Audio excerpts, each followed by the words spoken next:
All right, ladies and gentlemen, welcome back to game number 2. Alistair taking the first game, and Expedition.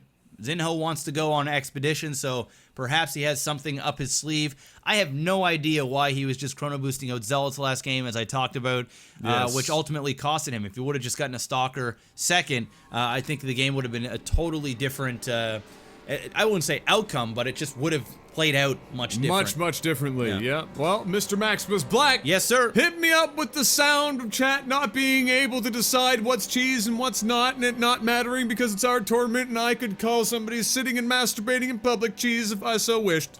That's not cheese. Well, actually, it is cheese. Well, no, it's not. It is cheese. Up here in the top right-hand side of Expedition Lost, we're going on a journey, and we're going to find our man Zinho in the top right, or bottom left. We're going to have our other man, Al Seister. It is a PVT here, and this time, perhaps Zinho won't just throw Zealots into the Terran wall off, which, regardless of whether the Terran is cheesing or not, he is going to have a wall because it's Terran.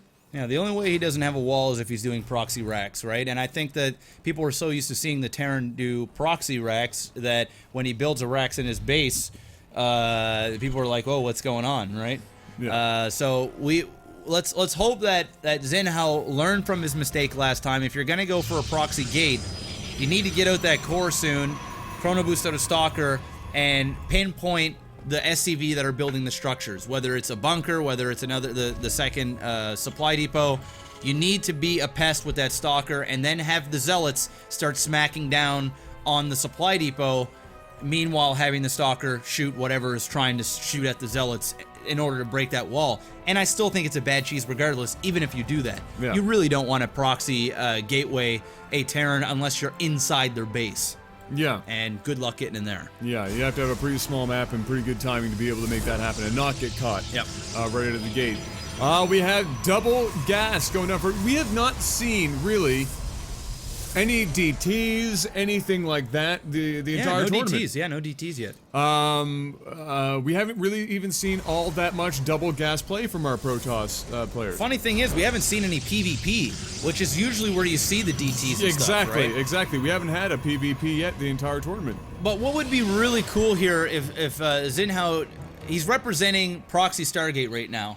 I would love for him to put down the Twilight Proxy, which it looks like that's what he's going to do because he's doing it way up here, and go DTs instead of doing the Stargate. Now, the thing is, with still going DTs, chances are your opponent's going to think it's a Stargate and still get a missile turret. So there's still going to be that vision inside the base. But normally, Terran's not going to put a turret here. So you're at least going to be able to deal massive damage, and then from there, you can, macro out of that, or maybe even just catch them off guard with the DTs and just straight up win, even though there is a turret in the base. Exactly. So we'll have to wait and see what's going to come out of this. So far, we're getting the Mama Ship out on, or the Mama Ship core, I should say. You're going to be coming out soon with that first Stalker, Warp Gate Research, on the way as well. I can't wait to see what comes out of the double gas.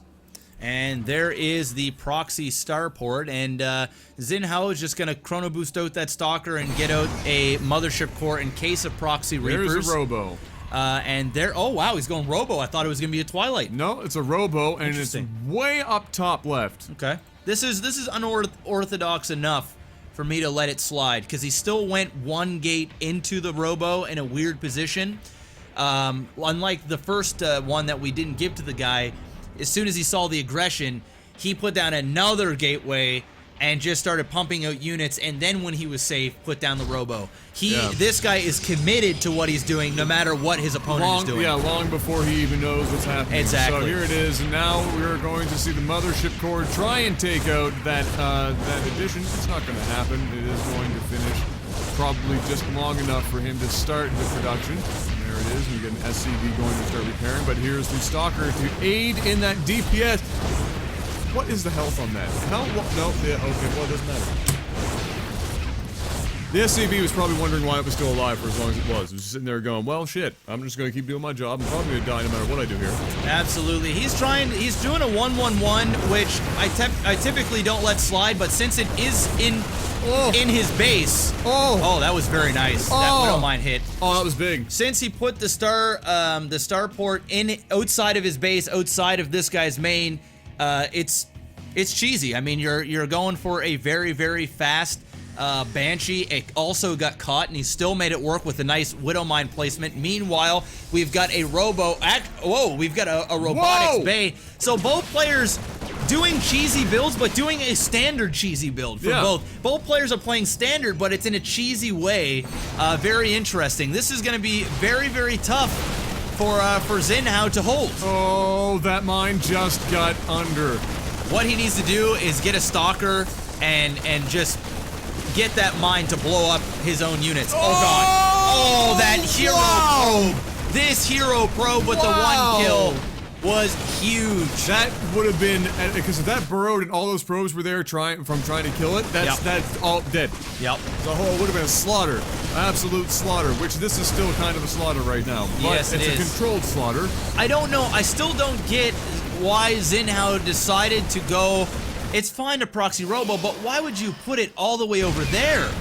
Why not stick it here or here or here, somewhere close? If you're going to be getting Colossus anyway, you can put it almost anywhere, high ground or not, because the Colossus can just walk wherever the hell they so please. Yeah. So I'm a little confused with the placement as well, and that's probably going to be just about it. I mean, now, especially since the Banshee's that's out, the show. That's pretty much the show. He's going to get an overcharge off here, so he's going to stay. Actually, you know what? He's going to stay alive. He's got the Colossuses out now.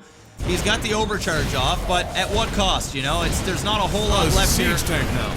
Oh, why did he put an engineering? Don't tell me he's gonna build a manor command in his base. Oh no. If he puts down a command center in this base, I'm just gonna walk away. Well, there's no more SCV up here for now. He's gonna give away this Banshee. Wow, alright, that was a free kill. That actually is big. That Banshee was like the lich pin right now for what he's got. And look at this. That opens up a chance for him to actually go and do this. Beautiful counterattack here. A Widow Mine dealing a bit of damage. If he can get rid of this bunker. He will. He'll get rid of the bunker. He's still in this game, dude. He still has this mothership core and a stalker. I was putting him out of this, but such a fantastic drop here. I thought for sure he was going to take the Colossus back to his base.